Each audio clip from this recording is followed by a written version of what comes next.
함께 읽었던 이 본문 말씀을 중심으로 진정한 복을 추구하라 라고 하는 제목의 하나님 말씀 나누도록 하겠습니다. 여러분, 이 세상 사람들이 가장 좋아하고 가장 추구하는 것이 있다면 그것은 바로 복일 것입니다. 그래서 우리 대한민국은 새해가 되면 새해 복 많이 받으세요 이렇게 축복의 메시지를 나누기도 하고, 우리 이탈리아에서는 우리 리보나노 복된 새해가 됐으면 좋겠다 이렇게 복을 빌어주는 그러한 축복의 메시지를 전합니다. 이처럼 이 세상의 모든 사람들 모두가 다 복을 좋아하고 복을 추구하고 복받는 사람이 되기를 원합니다. 그리고 이 세상에서 복을 가장 주되게 가장 많이 강조하고 가장 많이 추구하는 단체가 있다면 그것이 바로 종교입니다. 우리 개신교 또한 복의 종교라고 불릴 만큼 성경에는 복에 대한 말씀이 너무나 많이 기록되어 있습니다. 심지어 복의 근원 강림하사라고 시작되는 찬송가 곡이 있을 정도로 우리 기독교는 굉장히 복을 강조하고 복을 중요시 생각합니다. 여러분, 그런데 이 세상 사람들과 이 세상의 종교인들이 정의하고 있는 복과 우리 하나님의 백성들이 정의하고 있는 복의 개념은 완전히 다르다는 것입니다. 이 세상 사람들이 정의하고 있는 복의 내용은 무엇입니까?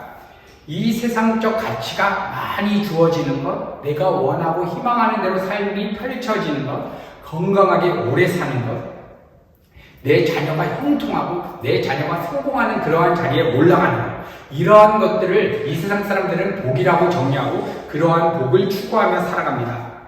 여러분, 그런데 특별한 것은 분명 우리 성도가 추구하는 복과 이 세상 사람들이 추구하는 복은 다름에도 불구하고 우리가 구약 성경을 보게 되면 하나님 안 믿는 이방 사람들도 다 좋아하는 이 세상적 복을 하나님께서 선물로 주신다라고 하는 그러한 메시지를 우리는 발견하게 됩니다.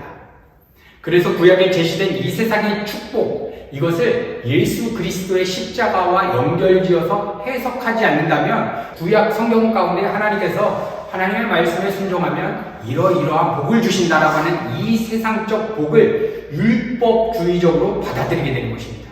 그래서 그렇게 복음과 연결지어서 구약 성경에 기록되어 있는 이 세상적 축복을 해석하고 바라보지 않는다면 기복주의와 같은 그릇된 신앙을 추구하게 되는 것입니다.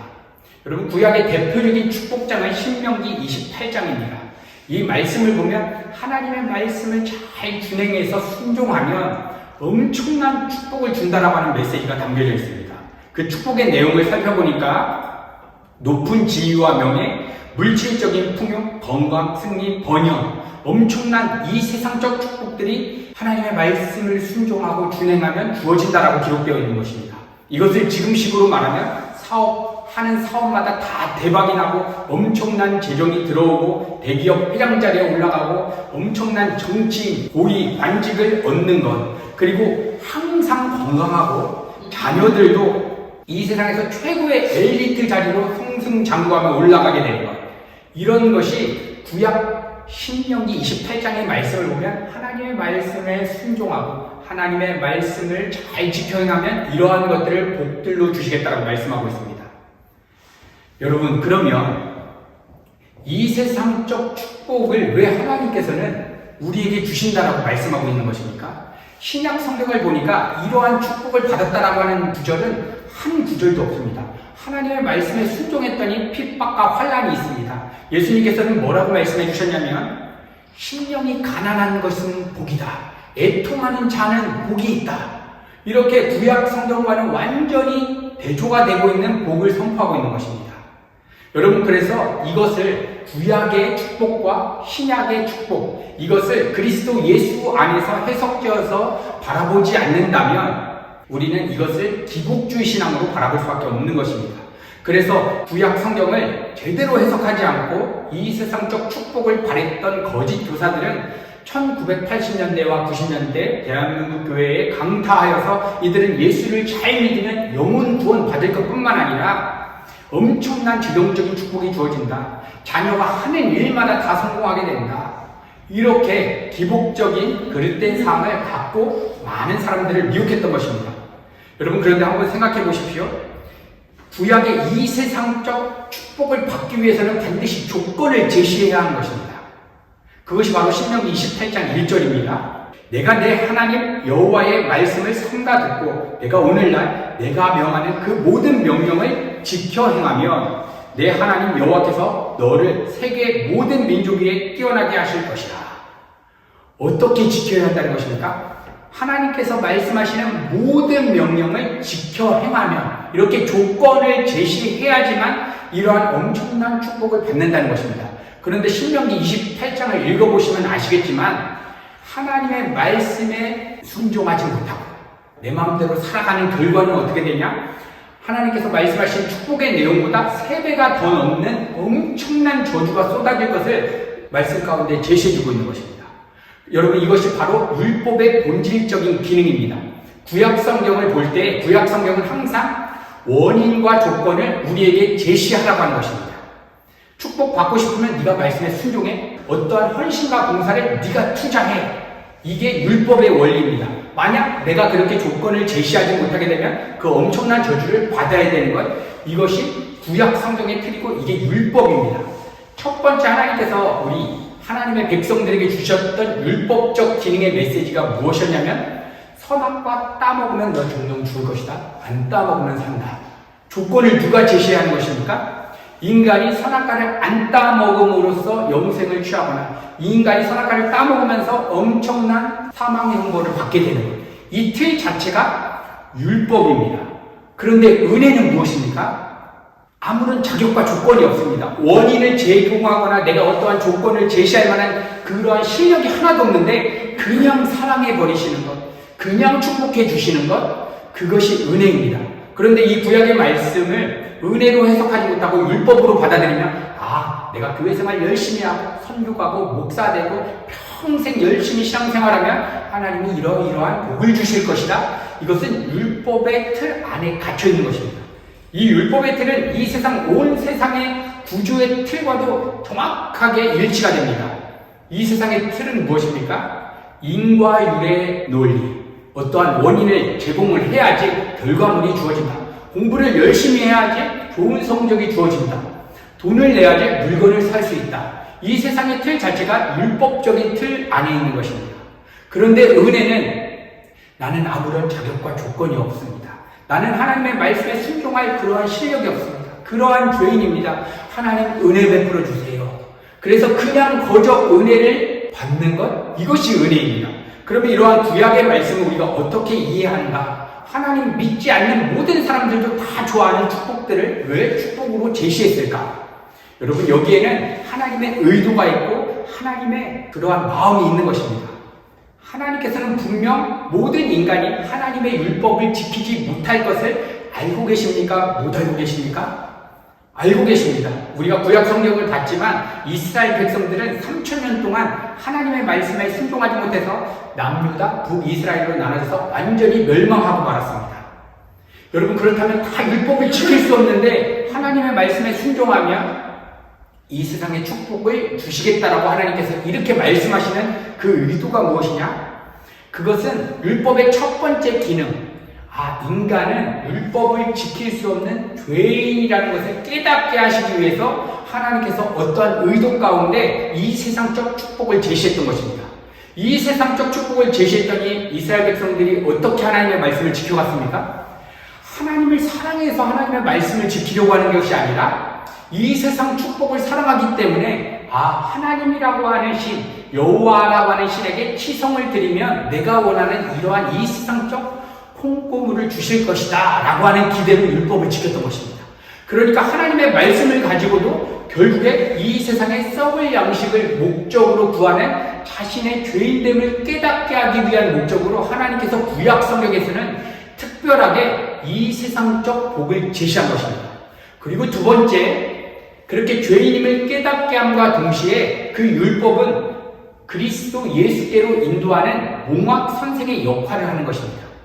그래서 우리의 모든 죄의 문제를 해결하시고 우리는 하나님의 말씀을 지켜 행할 수 없지만 예수님께서 이 땅에 오셔서 33년 동안 하나님의 모든 말씀을 전적으로 지키시고 십자가에 죽기까지 순종함으로 만들어 놓으신 그 의로움, 그 완전한 의, 그것을 만들어 놓은 예수 그리스도 안에서만 진정한 축복이 있다는 것을 깨닫게 하기 위해서 구약 성경에는 그렇게 이 세상적 축복을 하나님께서 약속해 주신 것입니다.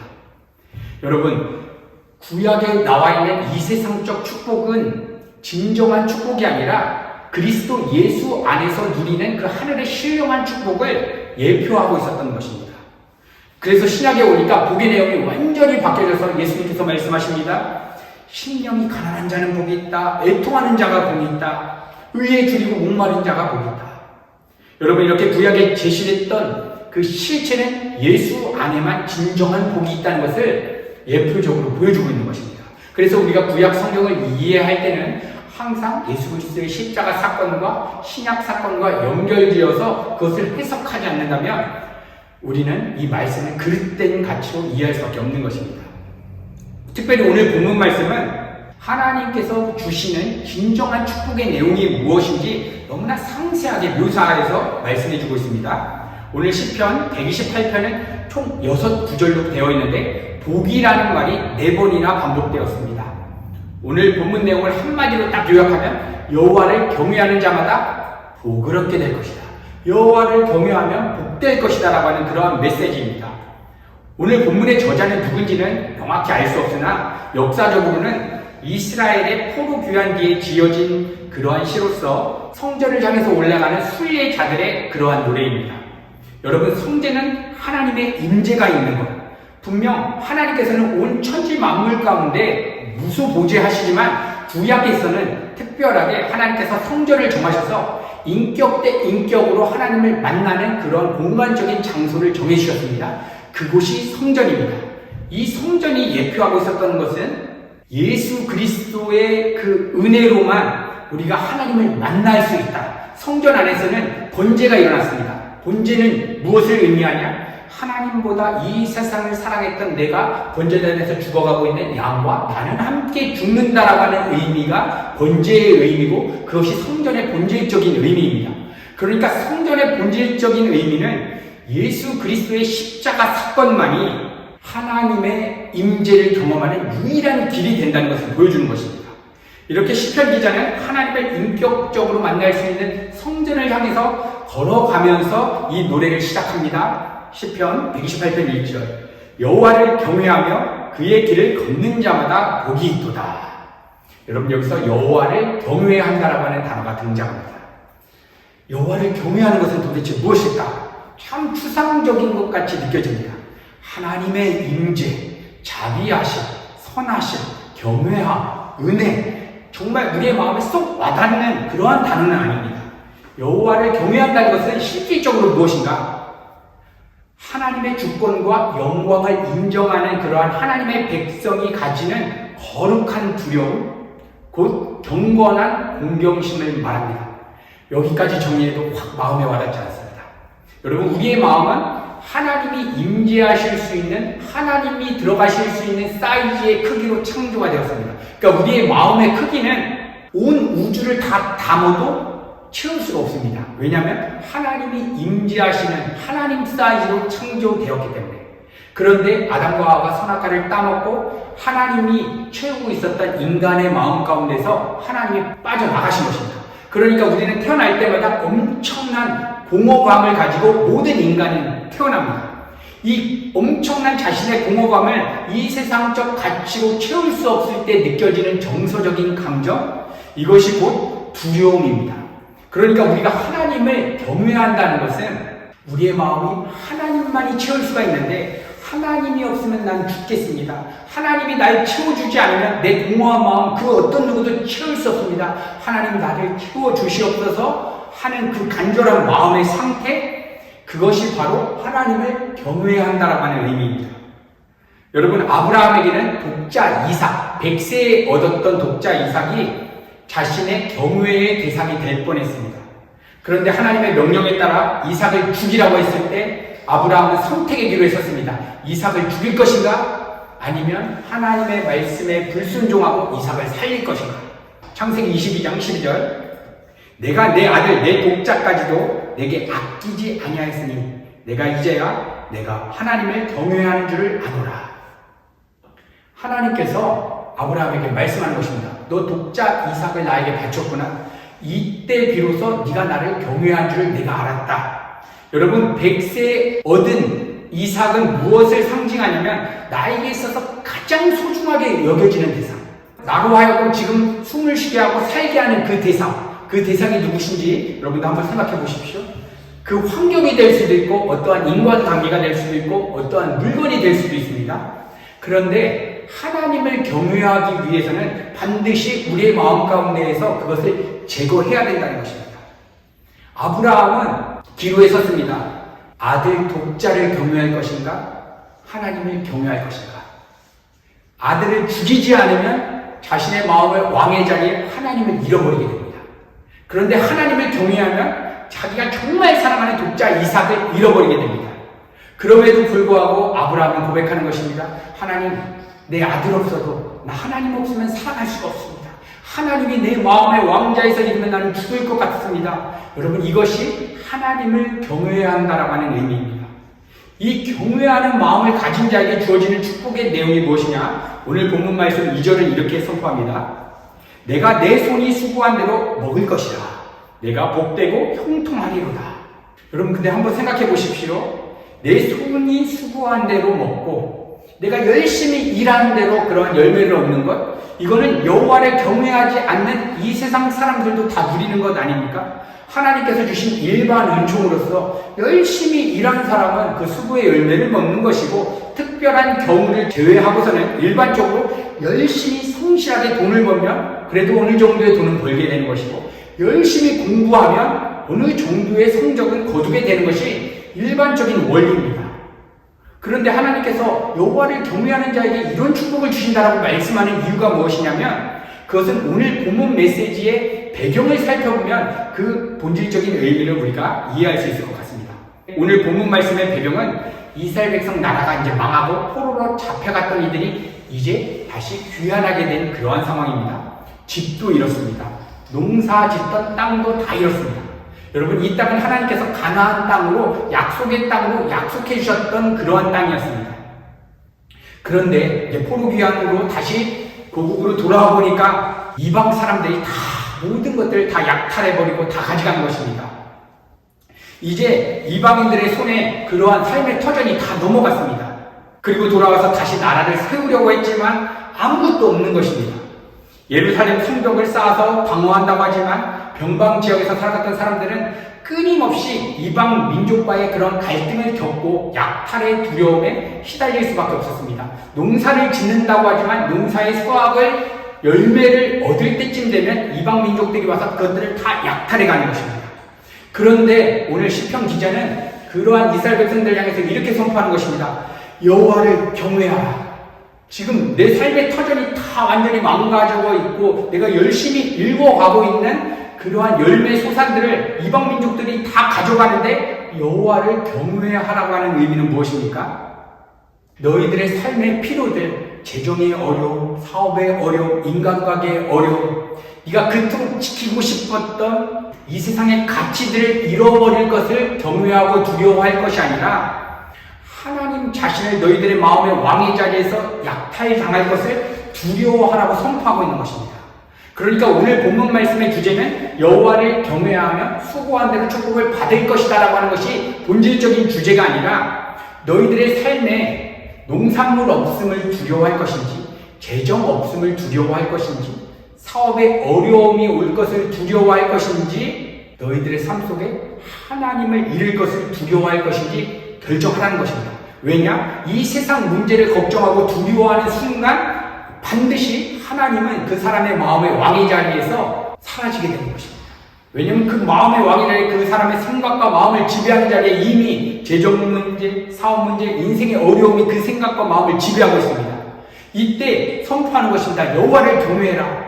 네가 그 인생 문제 때문에 두려워 벌벌 떨면서 이거 없으면 안 됩니다, 이거 더 채워주세요 하는 순간 너의 마음의 왕의 자리에 하나님 반드시 잃어버리게 된다. 그래서 하나님을 경외하라고 선포하고 있는 것입니다. 이때 우리의 삶의 실질적인 필요, 하나님께서 그분의 무한한 지혜 가운데 가장 선한 것들로 채워주시겠다는 것이 오늘 본문의 메시지입니다. 여러분, 이스라엘 백성들이 나라가 망하고 포로로 잡혀가게 되었던 이유가 무엇입니까? 그들의 마음의 왕의 자리에 하나님을 밀어내고 이 세상에 세상의 풍요와 다산을 추구했기 때문입니다. 이 세상의 풍요와 다산을 추구했다는 건 돈, 명예, 인간관계, 남들과 비교해서 내가 세상의 가치가 조금 더 주어졌을 때 오는 그런 만족감, 이런 것들입니다. 남들로 비춰지는 나의 모습이 초라해지면 어떨까? 남들보다 나는 조금 더 잘난 모습을 보여야 되는데 이러한 것이 풍요와 다산의 내용입니다. 그런데 이것을 없어지는 것을 그들은 두려워했다는 것입니다. 그러니까 이스라엘의 나라가 망하고 포로로 잡혀가게 되었던 그 본질적인 이유는 하나님을 두려워했던 것이 아니라 타인을 통해서 비춰지는 나의 모습이 손상이 올까봐, 내 자존감이 좀 상할까봐, 이 세상의 가치가 나에게 다른 사람보다 좀 부족하게 왔을 때 비춰지는 나의 초라함, 나의 그러한 연약함, 이것을 가장 두려워했던 것입니다. 여러분, 정작 우리는 돈을 많이 갖는 것, 이 세상에 많은 명예를 갖는 것보다 더 중요시 생각하는 것은 무엇이냐면 타인들과 비교했을 때, 내가 지내는 공동체 안에서 타인들과 비교했을 때 나는 얘보다 조금 낮은 사람이다, 나는 높은 사람이다 라는 그러한 경쟁 구조 때문에 우리가 정말로 두렵고 떨리는 것입니다. 아프리카 오지를 가거나 알바니아 판자촌을 지나가면 월 300유로만 벌어도 거기서는 떵떵거리게 됩니다. 그런데 내가 구성을 이루고 있는 사회에서는 다 3,000유로, 어떤 사람은 5,000유로를 벌고 있습니다. 근데 내가 1,000유로 벌고 있으면 상대적으로 내가 초라한 것입니다. 그것 때문에 그 나의 자존감을 잃어버리면 어떻게 될까 하는 그 마음 때문에 이스라엘 백성들이 하나님을 그들의 마음의 왕의 자리에 잃어버리고 자신의 자존감과 자신의 초라함을 채우기 위한 그러한 목적으로 이 세상의 복을 구하기 위한 통로로 여호와 하나님을 우상신처럼 섬겼던 것입니다. 여러분, 오늘 예배 가운데서 저도 그렇고 여기 계신 성도님들, 온라인으로 함께 하신 성도님들 마음을 한번 살펴보시면 좋겠습니다. 정말 지금 나의 두려움의 대상은 무엇인가? 나의 경외의 대상은 무엇인가? 우리가 항상 경배와 찬양 때, 시온 찬양대에서 찬양할 때 하나님을 경배합니다라고 이렇게 입술로는 굉장히 아름다운 화성으로는 노래했지만 실질적으로 경외한다는 것은 무엇인가? 바르게 논리적으로 정립한 적이 없었고 마음에 와닿은 적이 없었는데 오늘 예배를 통해서 다시 한번 하나님을 경외한다는 것이 정말 내 삶에 실질적으로 무엇인지를 우리가 한번 생각해보고 우리의 삶 가운데 적용하셨으면 좋겠습니다. 우리의 마음 가운데 두려움을 주고 내가 이거 잃어버리면 끝장날 것 같다, 내가 이거 잃어버리면 정말 두렵다, 이거 없으면 안 될 것 같은 것, 이 대상이 바로 나의 경외의 대상입니다.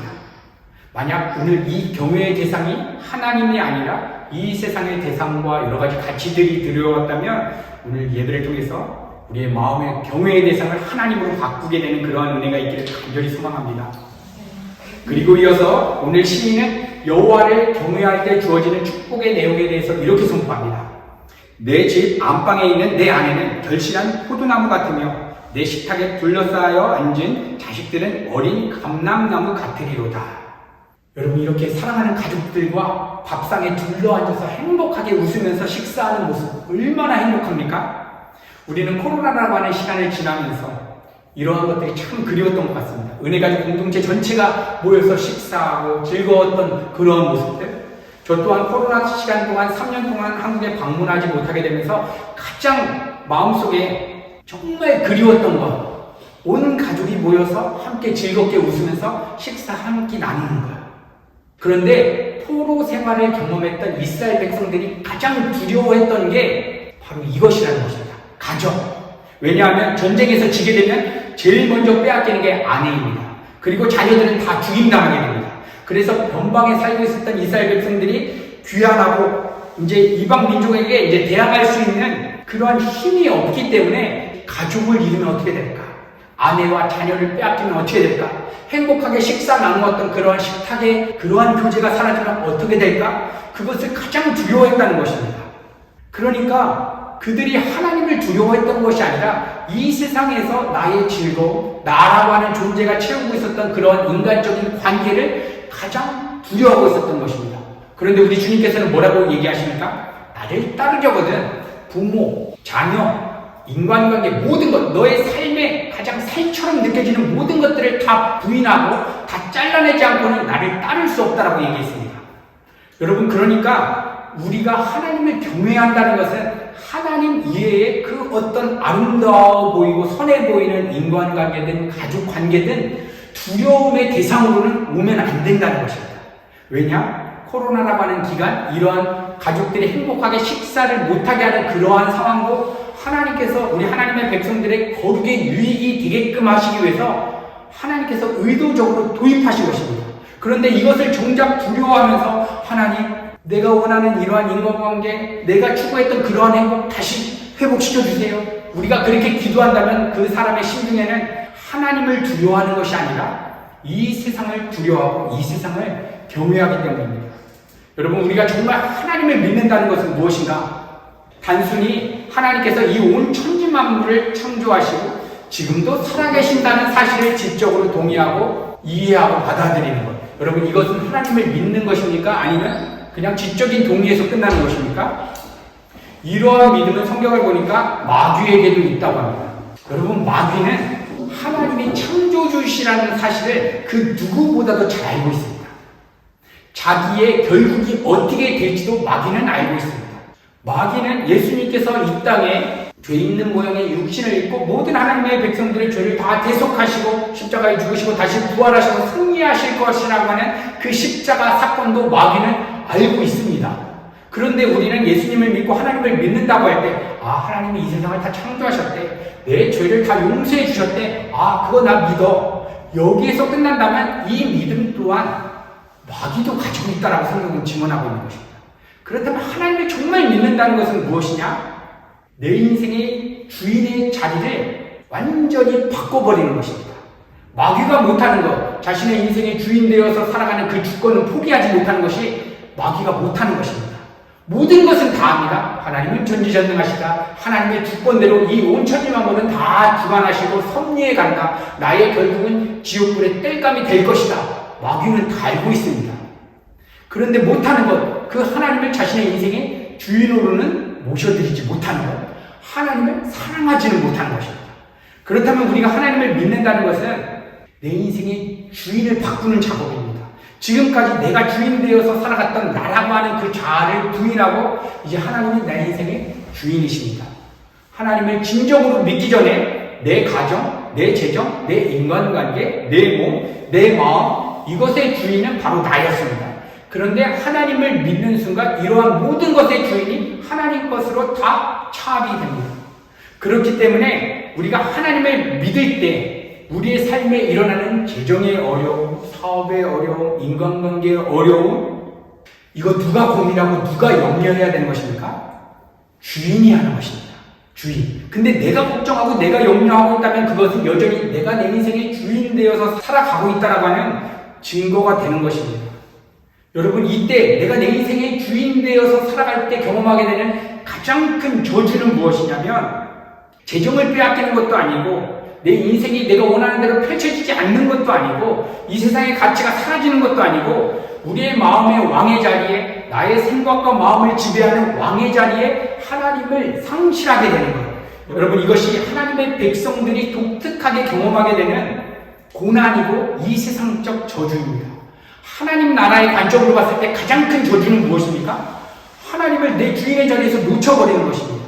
우리는 재정이 어려움이 오고 내 인생에 어려움이 올 때는 그렇게 걱정하고 염려하면서 인간적인 계산을 다 동원해서 해결하려고 하는데 내 마음의 왕의 자리에 하나님을 놓쳤을 때는 너무나 태어납니다. 여러분, 우리가 가장 두려워해야 되는 것은 지금도 내 생각과 마음을 지배하는 왕의 자리에 하나님을 놓치고 있는가? 여러분, 오늘 예배를 통해서 정말 그 하나님을 다시 우리의 진정한 경외의 대상으로 모셔드리는 그러한 축복이 저와 여러분 안에 있기를 간절히 소망합니다. 그리고 이어서 시편 기자는 여호와를 경외하는 자에게 주어지는 그 복의 본질적인 의미를 이렇게 선포합니다. 오늘 본문 말씀 5절, 여호와께서 시온에서 내게 복을 주실지어다. 너는 평생에 예루살렘의 번영을 보며. 복을 주시는데 어디서 주신다라고 이야기하냐면 시온에서 복을 주신다라고 이야기합니다. 시온은 곧 성전이 있는 예루살렘을 의미하기 때문입니다. 여러분, 이 예루살렘 성전이 의미하는 것이 무엇입니까? 이 모든 성전의 의미가 완성되어 있는 예수 그리스도의 십자가입니다. 그러니까 성전에서 복을 주신다는 것은 하나님의 백성들은 오직 성전을 통해서만 복이 흘러온다. 그 성전의 의미가 완성되어 있는 예수 그리스도의 십자가 복음을 통로 삼아 우리 가운데 복이 온다는 것입니다. 십자가 사건과 상관없이 나에게 주어지는 복, 이것은 복이 아닌 것입니다. 그래서 시온에서 복을 주신다고 하는 의미, 여호와를 경외하기 위해서는 주님의 십자가를 바라보며 이 세상적 가치들에 지배당하고 있는 내가 주님과 함께 죽었습니다 라고 하는 그 믿음을 가질 때 하나님께서는 이 세상적인 축복이 들어올 때나 이 세상적으로 망한 상황이 주어질 때나 그 어떤 상황이든 다 복되게 하시고 다 축복으로 경험하게 해주신다. 이것이 여호와를 경외하는 자에게 주어진다는 그러한 축복의 내용인 것입니다. 여러분, 많은 사람들은 여호와를 경외하면 이 세상에서 좋다고 하는 가치들이 축복으로 주어진다라고 생각하지만 오늘 본문 말씀을 보니까 여호와를 경외하는 자에게는 모든 것이 다 축복이 되는 것입니다. 망해도 흥해도 사망의 음침한 골짜기든 푸른 초장이든 여호와를 경외할 때 그 모든 순간이 다 축복으로 경험되어지는 그 놀라운 신비, 이것은 정말 복음의 능력인 것이고 거듭나지 않은 성도들은 이해할 수 없는 놀라운 축복인 것입니다. 여러분, 이 시대를 한번 보십시오. 아무도 하나님을 경외하기 위해서 목숨 거는 자가 없습니다. 재정이 없어지면 어떡하냐, 코로나로 여태까지 왔던 나의 재정적인 그러한 어려움들 다시 메꾸지 못하면 어떡하나, 정규직인 그러한 안정된 직장을 구하지 못하면 어떡하나, 이러한 것들을 다 걱정하면서 살아가지 내 마음의 왕의 자리에 하나님을 놓치면 어떡하냐, 이러한 걱정과 이러한 경외심을 갖고 살아가는 사람들이 없습니다. 여러분, 그래서 오늘 하나님께서 여기 계신 성도님들 한 분 한 분을 부르시는 것입니다. 아무도 나를 경외하지 않는데 여기 은혜가족 성도님들 한 분 한 분이라도 하나님을 경외하기 위해서 오늘 예배 가운데 부르짖겠다면 너의 모든 삶을 내가 복되게 할 것이다. 네가 가는 모든 곳마다 하나님의 축복이 흘러가는 그러한 통로로 하나님께서 그렇게 여시겠다고 말씀하시는 것 같습니다. 오늘 누가 하나님을 경외할 수 있는 유일한 길이 되신 주님의 십자가에 오늘도 우리의 마음을 포개고, 하나님, 이 세상을 경외했던 내가 오늘도 주와 함께 죽습니다. 오직 하나님 한 분만을 경외하는 자가 될 수 있도록 성령 하나님 날 도와주십시오. 누가 오늘 이렇게 고백드리시겠습니까? 오늘 하나님만을 경외하기 위해서 일단 짧은 시간 같이 기도하고 하나님의 은혜를 구하실 때에 하나님께서 여기 계신 성도님들 한 분 한 분의 모든 인생을 통해서 가는 곳곳마다 만나는 모든 관계의 영역마다 세상이 알 수 없는 하늘의 신령한 축복들을 흘려 보내주실 것입니다.